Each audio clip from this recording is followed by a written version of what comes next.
home.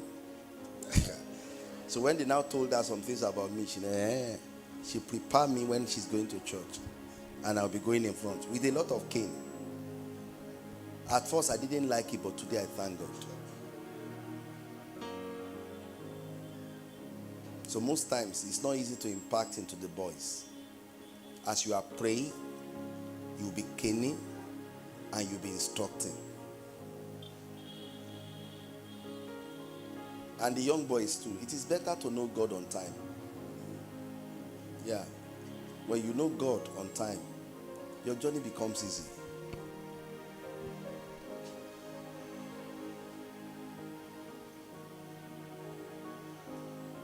There are major decisions you must not make before you meet Jesus. Is this monitor going to be stable?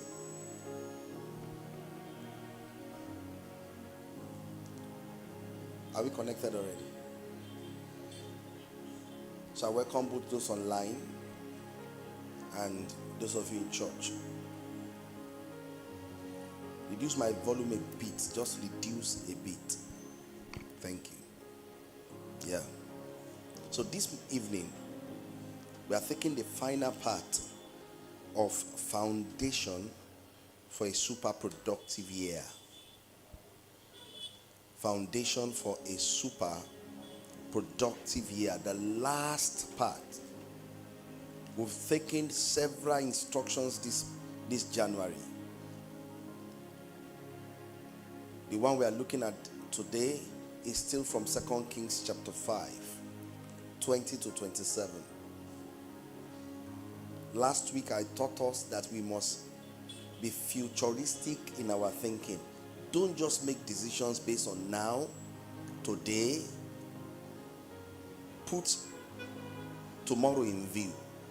I said because most of the choices you make today will affect your tomorrow, either positively or negatively.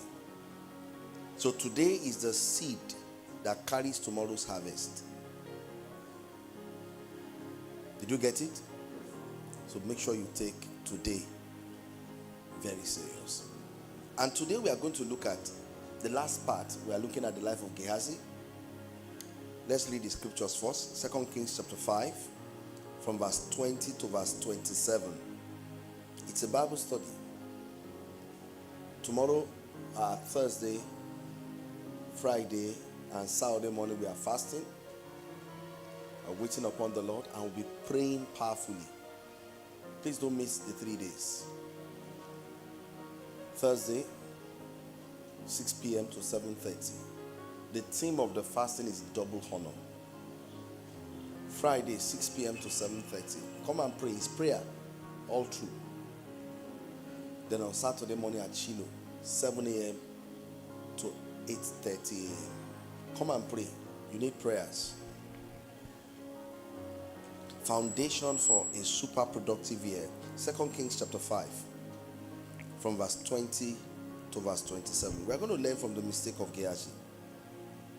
Are we all there? I read.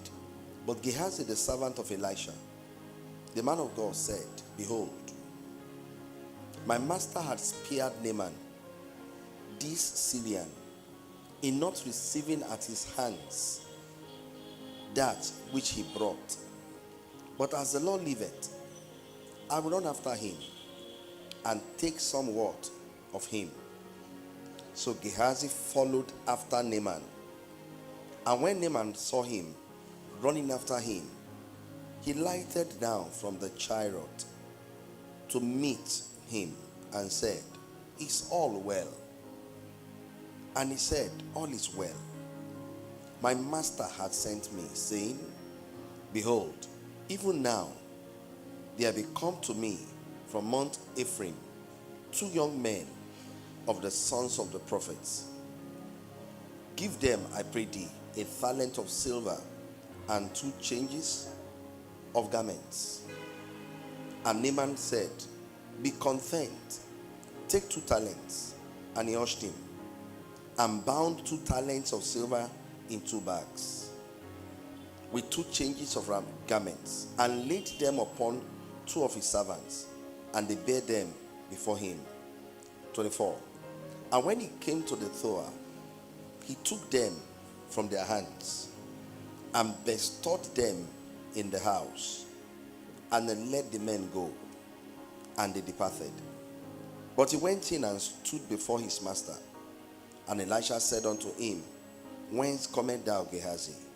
And he said, Thy servant went no whither. And he said unto him, Went not my heart with thee, when the man turned again from his chariot to meet thee? Is it a time to receive money, and to receive garments, and olive yards, and vineyards, and sheep, and oxen, and men servants, and maid servants? Verse 27. He said, The leprosy therefore of Naaman shall cleave unto thee, and unto thy seed forever. And he went out from his presence a leper, as white as snow. We took 27 last week. That we can take steps today that will affect our generation. And I told us last week Thursday, Wednesday, that this verse 27 establishes the fact that generational causes can exist. And we study from scriptures how to break anything called generational causes the moment you are born again. But today I have a question that we are going to answer. I wrote in my notes. Our anchor passage shows us what Gehazi did and the outcome. In our Bible study today, we want to find biblical answer to this great question. And what is the question? Why do people who claim to serve God eventually refuse to hold on to the ways of God, especially when they feel that they need to enjoy certain natural things? Let me ask the question again. That's what we want to answer today. Why do people who claim to serve God eventually refuse to hold on to the ways of God, especially when they feel that they need to enjoy certain natural things? Do you understand the question? Should I ask again? Okay, let me come again. Why do people who claim to serve God eventually refuse to hold on to the ways of God, especially when they feel that they need to enjoy certain natural things? So it means that our question is centered on why do Christians backslide when they have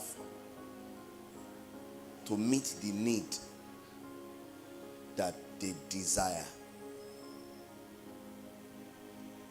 Or can we say, why do Christians at times find it difficult to hold on? Abi? It's a question that I want us to find biblical answer to. Because if you look at Gehazi's record, it was here that he backslided. He was the assistant of the major prophet of that time, Prophet Elisha. And I used to tell you that Prophet Elisha of those days is like our own Pastor E.A. Adeboye of today.